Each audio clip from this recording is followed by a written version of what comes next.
Each one must give as he has decided in his heart, not reluctantly or under compulsion, for God loves a cheerful giver. What's the key word in that sentence? Cheerful. Good job, Tyler. I'm glad you're a pastor. Say cheerful. Cheerful. Say it with a frown. Cheerful. Say it with a smile. Cheerful. You can't say cheerful with a frown. That's my point. Now, the woman who anointed Jesus willingly gave, and she gave generously. I'm not a generous giver. I'll say it up front. Ask my wife. She'll tell you, confirm it. It took me a long time to learn how to tithe. I played dumb so that I didn't have to tithe. I do tithe now, but it's hard for me to keep smiling while dropping that envelope. So I give it to my wife because she loves to generously give away my money. Sorry. Amen.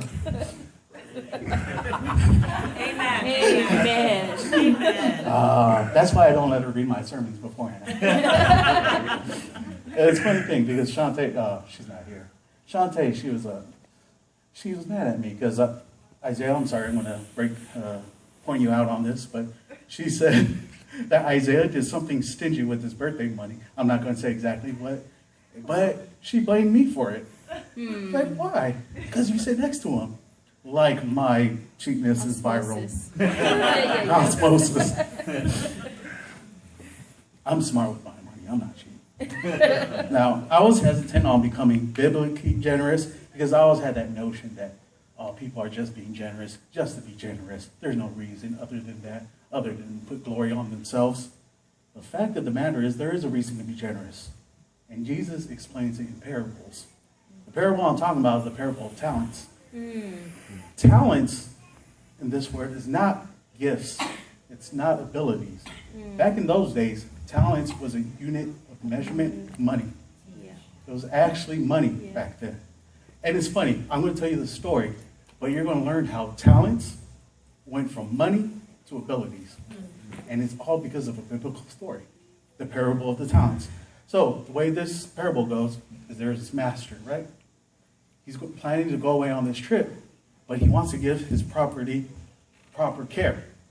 So he gives it to 3 servants. One servant, he gives 5 talents. The other servant, he gives 2 talents. And the third servant, he gives 1 talent. So, what does the first servant do? He takes his 5 talents and turns it into 5 more talents. So how much talents does he have? 10. Good job. Second guy takes 2 talents, turns it into 2 more talents, and he has 4. We can add. Yeah. You're passing math. The last servant, he only had 1 talent. And what did he do? Buried it. Dug a big hole, deep hole, put his talent in the ground, talent as in money, not abilities. Or is it? And he puts it in the ground and just swipes dirt over it for his master to come back later. Master comes back. First servant, how many talents do you have? 10. Good job. Second one, how many talents do you have? I doubled it. I have 4. Good job. The last servant, of course, he wasn't happy when he heard that he only had that one same talent that he had. And he asked him why. This is what he said.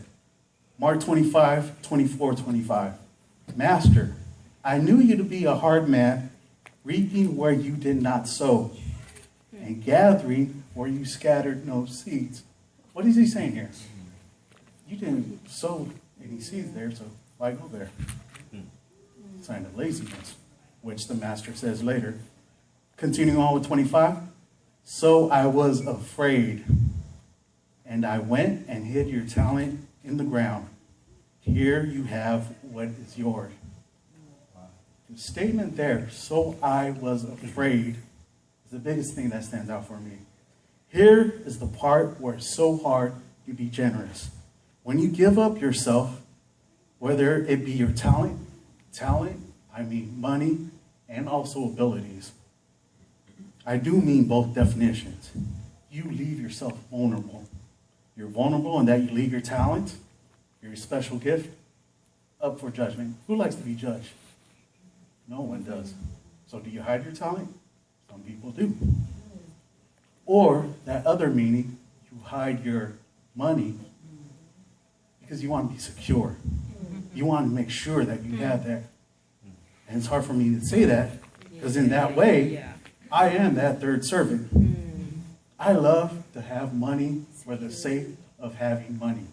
Not to spend it. I don't really spend on myself. But I like to hoard it. Sound like there's not a laugh. I just want money just to have it. Why?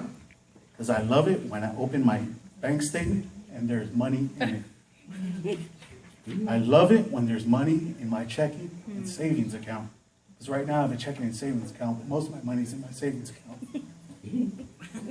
I love it when I can swipe my card without thinking, is it going to go through? I love it when I don't receive those notices from Bank of America. It's like this size, 3x5, saying you have insufficient funds. I hate that. What I love the most about money is that security. And that's what I have to give up when I'm called to be generous. I have to give up that security. Who gives up that security easily? I have to give up that security, but like that third servant, I'm afraid. I'll hide. I'll hide my talent. I'll hide myself. And ironically, like that third servant, I'm hiding the least amount of talent. Notice he had the least amount of talent. What does that mean? He had the least amount to lose. It's like having a penny and not betting it because you don't want to lose it. But that is me. That is me. I'm cheap, I'm stingy, and I don't really have much in my bank account. But it signifies that I'm afraid. And because of that fear of losing security, I'm not generous. I'm the worst gambler. Why? Because I hate taking risks. And I'm not talking about the risk you take at casinos. I'm talking about that life risks to gain afterlife rewards. I'm afraid to take those risks. And that is what makes this sinful woman a breakout star.